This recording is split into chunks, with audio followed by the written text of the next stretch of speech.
Have you ever stopped for a moment and asked yourself, what is success? How do you know when you've achieved success? What is the accomplishment that, when achieved, makes you consider yourself successful?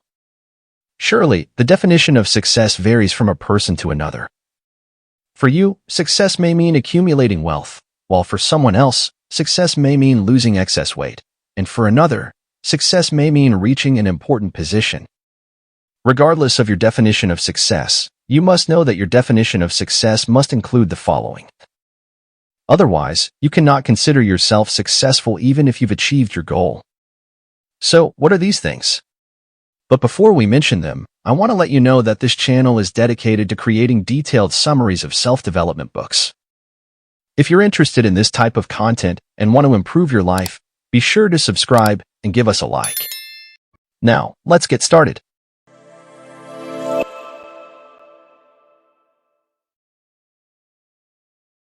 First, and the most important success component, is your relationship with the God Almighty.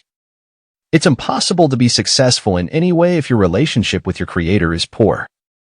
Even if you're wealthy and have everything you desire, if your relationship with the God Almighty is bad, you're simply a failure. Elon Musk, the richest man in the world with companies earning him billions of dollars, despite all that. Your poor neighbor who maintains regular prayers in masjid is more successful than Elon Musk by light years. Imagine, just having a religious conscience makes you more successful than all the disbelievers, even if they possess all the world's wealth. Therefore, it's your first and foremost duty to care for and maintain your religion before attempting to achieve any of your goals. What's the point of this world without the hereafter?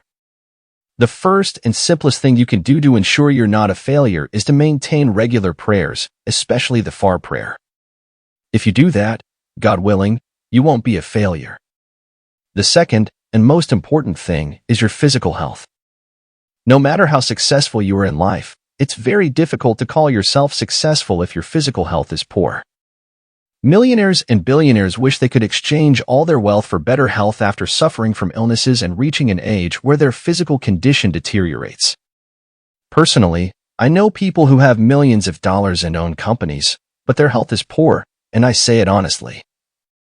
The poor man who has good health is much more successful than all of them combined. What's the use of money if you have diabetes, hypertension, and your teeth have turned green from smoking and needing regular hospital visits? Health and well-being are invaluable blessings, and we only realize their value after losing them. The third thing is your family. It's just terrible to be successful in life, wealthy and healthy, and know nothing about your family or not caring for their needs. Don't neglect your family under the pretext of being busy with work. Your family won't wait for you to finish your tasks to care for them. They need continuous care, even if it's for a short period, but at least consistently. It's really awful to force your family to beg for your attention because care is given, not demanded. You might ask yourself, why are these things so crucial, and can I consider myself successful without achieving them? The answer is that in life, there are things far more important than any goal you might set. You're born with these things unconsciously, and because they've been with us since birth, it's hard to feel their importance since we haven't tasted the bitterness of losing these blessings. Thus, we don't realize the value of the blessing until we lose it. As we're born with these blessings, we mistakenly think they'll remain with us forever, especially since these blessings we're talking about don't require attention when you're young.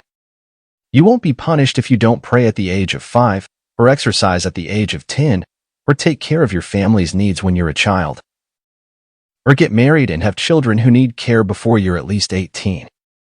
But as you grow up, all of this changes, and these blessings you have will need attention and care, or else you'll lose them. And that's defiantly something you don't want to happen.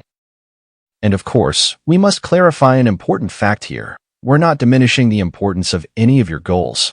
What we're trying to do here is prioritize. Caring for these priorities without caring for your personal goals may be enough to some extent, but caring only for your personal goals without caring for your priorities is definitely not enough. In conclusion, I want to emphasize the importance of balance in your life. Focus on your personal goals and succeed in them, but don't neglect your priorities, which have the greatest impact on you just because you don't see a direct return. And thus, we have concluded. If you found the video helpful, support us by liking and subscribing. May the peace, mercy, and blessings of God be upon you.